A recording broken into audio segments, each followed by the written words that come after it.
Fala aí pessoal, seja bem-vindo ao canal Fez História. Aqui é o professor Ronaldo e na aula de hoje nós iremos falar sobre o islamismo. Isso mesmo, logo depois da vinheta falaremos sobre essa que é uma das maiores religiões do planeta, né? Já já.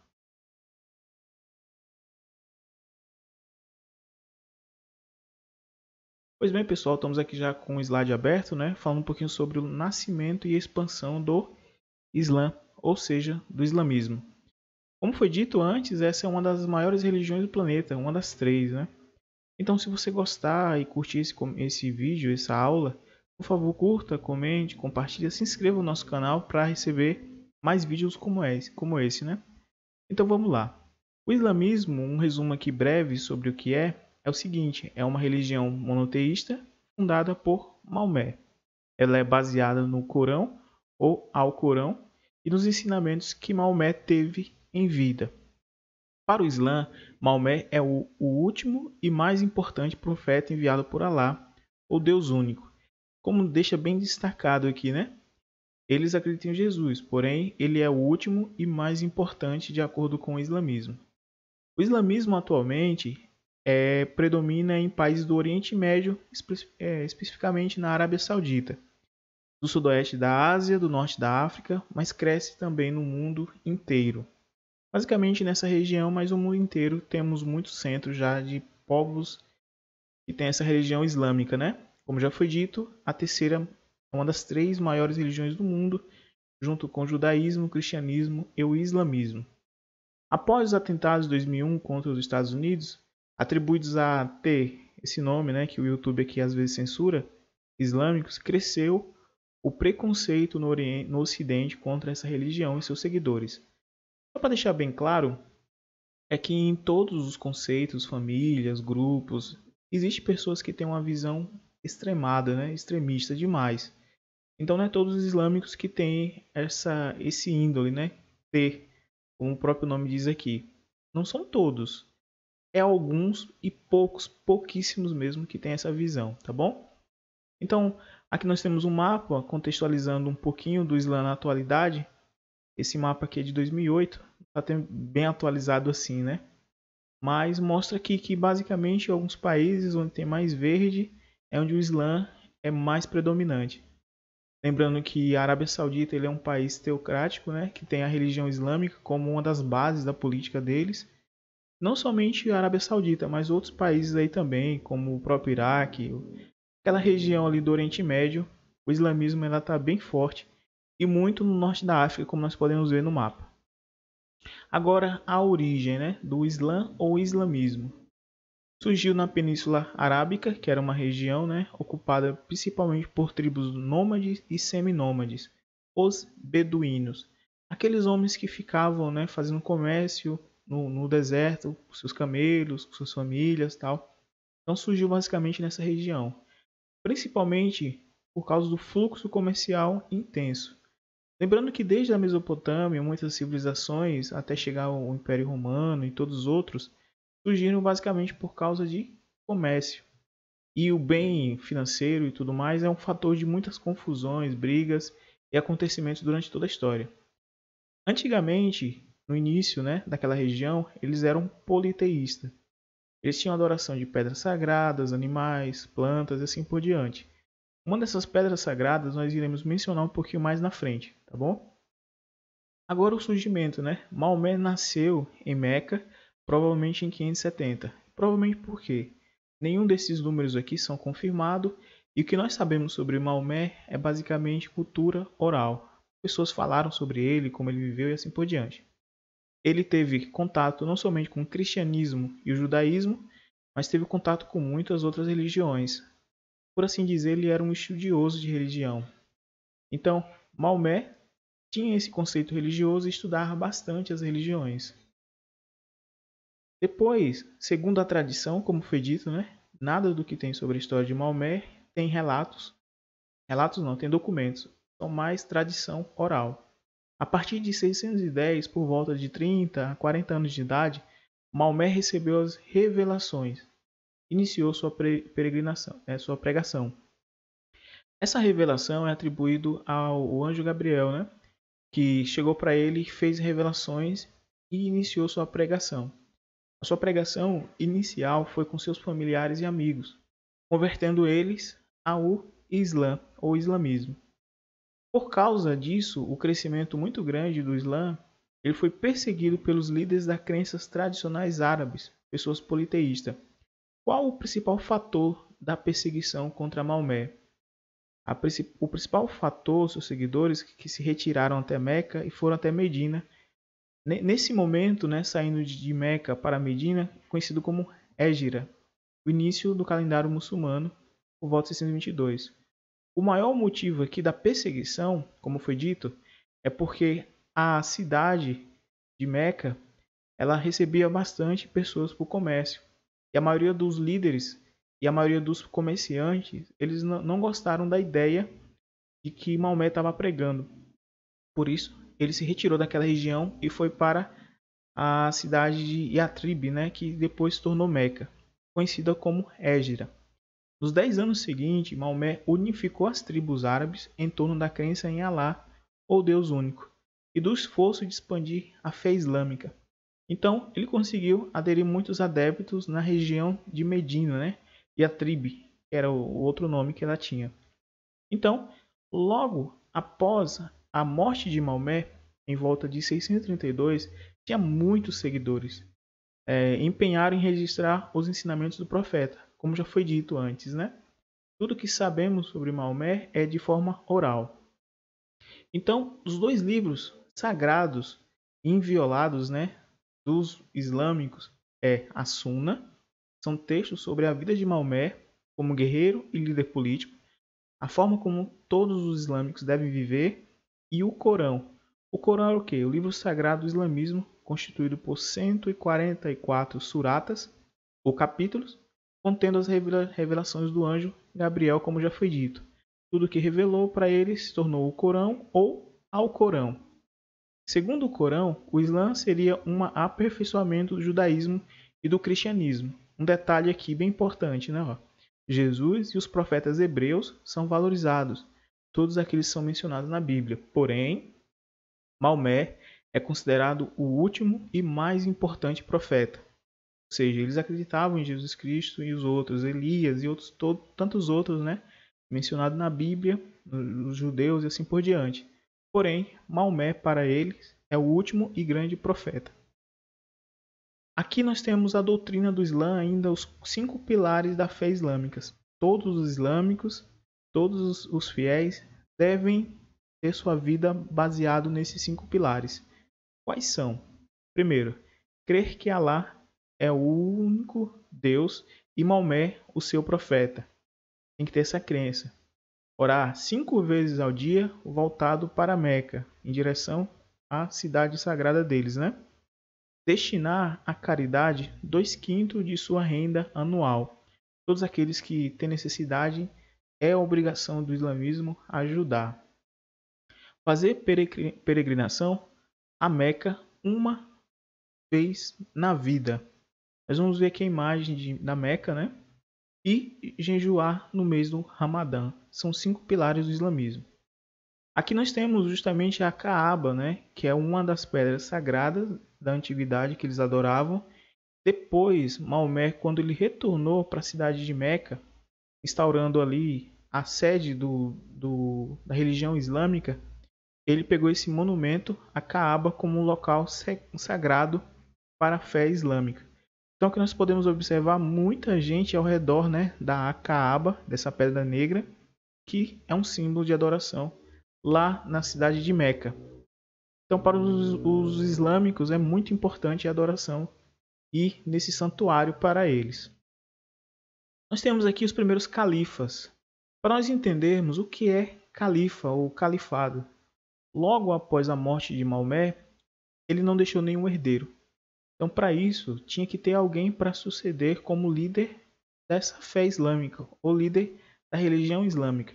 Com isso, desde a morte de Maomé, até podemos dizer até hoje, existem várias disputas políticas quando vai suceder um novo líder teológico, um novo líder religioso. Desses conflitos que surgiram lá no início, com a morte de Maomé, nós temos dois grandes grupos que surgiram. que é os xiitas e os sunitas. Qual que é a diferença dos xiitas e os sunitas? A tradução do nome xiitas, ele quer dizer Shiit Ali, ou seja, aqueles que são adeptos ou gostam de Ali. Ali, ele era um primo e genro de Maomé, ou seja, os xiitas, Shiit Ali, eles defendem que a sucessão deve ser por laço de parentesco de Maomé, ou seja, seus parentes devem ser o líder da fé ou da religião islâmica. Já os sunitas, o nome é bem familiar, né? Sunitas. Podemos ver aqui atrás, ó, o Sunna era o texto sobre a vida de Maomé como guerreiro e líder político. Ou seja, os sunitas, eles são os que levam a fé, né, islâmica ou se baseia na Sunna. São seus seguidores, não necessariamente da mesma família. Então eles defendiam a eleição do novo califa ou do novo líder depois de Maomé pelo um dos membros do Islã. Depois dessa batalha entre xiitas e sunitas, depois da morte de Maomé, quem ganhou essa disputa foi os sunitas.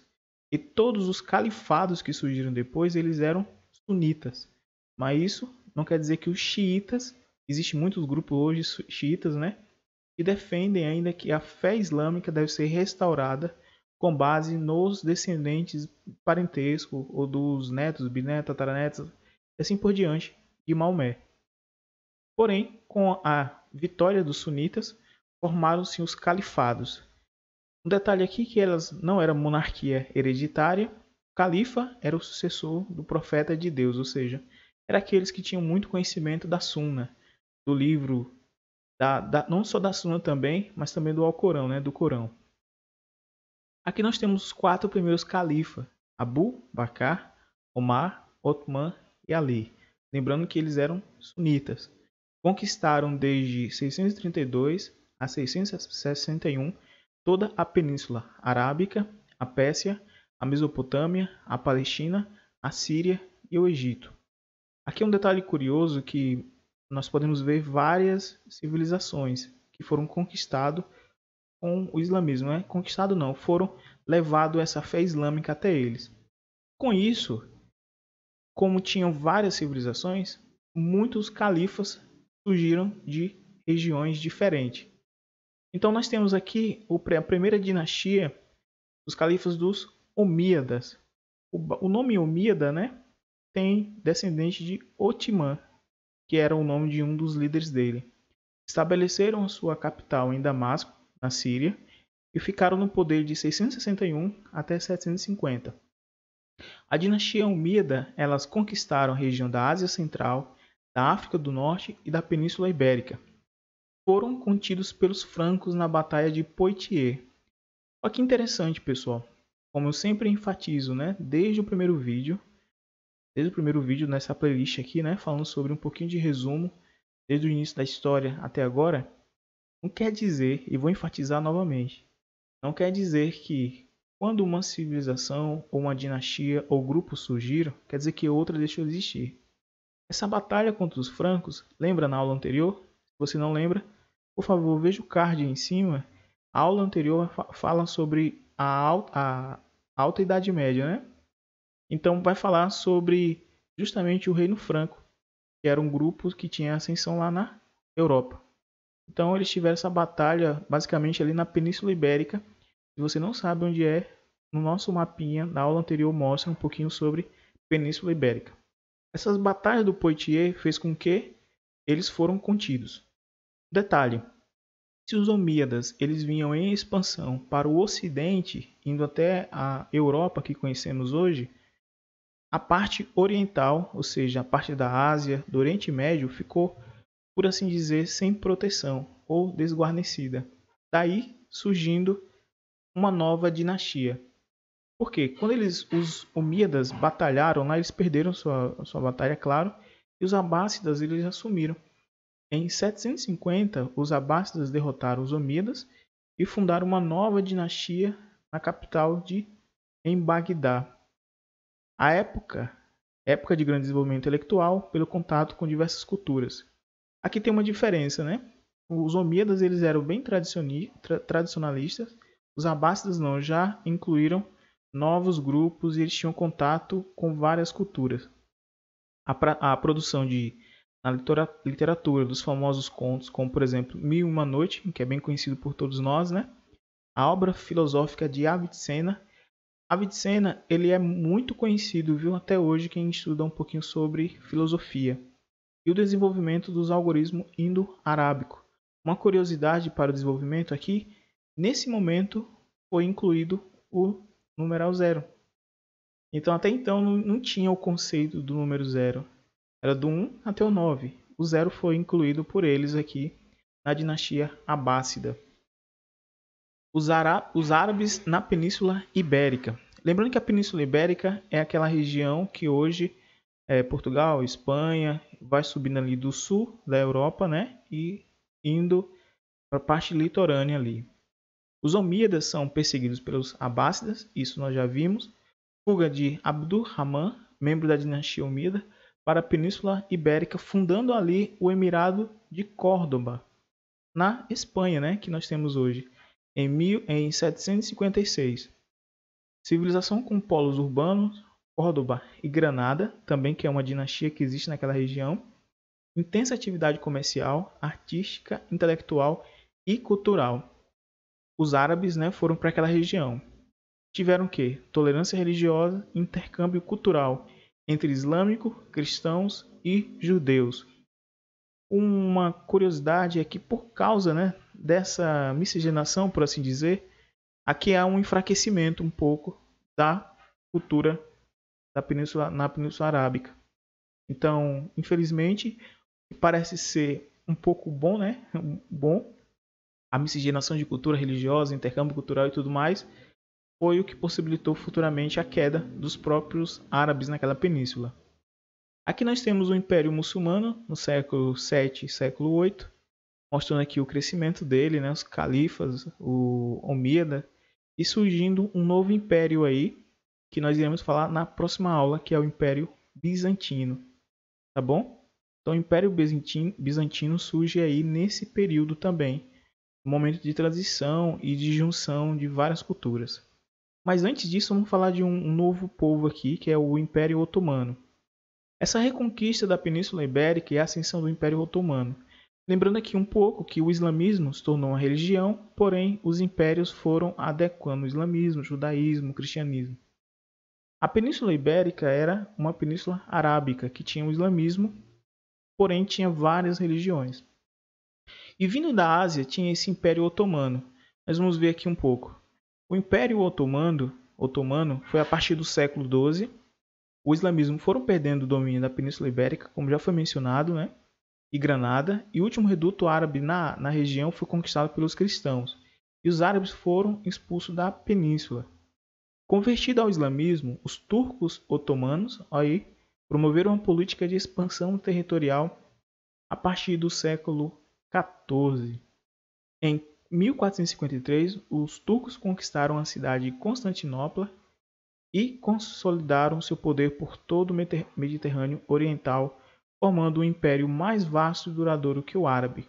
Aqui é a queda do Império Árabe, não é?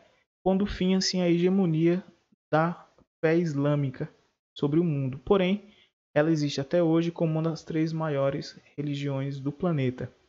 Nesse período aqui, né, do Império Otomano, se destaca a figura lá dos mongóis que vieram da região da Ásia, conquistando muitos povos, mas isso é assunto para uma próxima aula.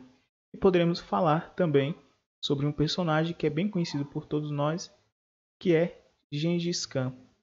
Então, na próxima aula falaremos sobre o Império Bizantino e não perca outras aulas que falaremos com certeza sobre o Império Mongol, lá na Ásia, sobre o famoso Gengis Khan e tantos outros personagens aqui no nosso canal. Pois bem, pessoal, essa foi a aula de hoje. Se você gostou, curta, comente, compartilhe com seus colegas. Se inscreva no canal, tá bom? Em breve falaremos mais sobre história, a disciplina que tanto amamos. Até a próxima aula, pessoal. Tchau, tchau.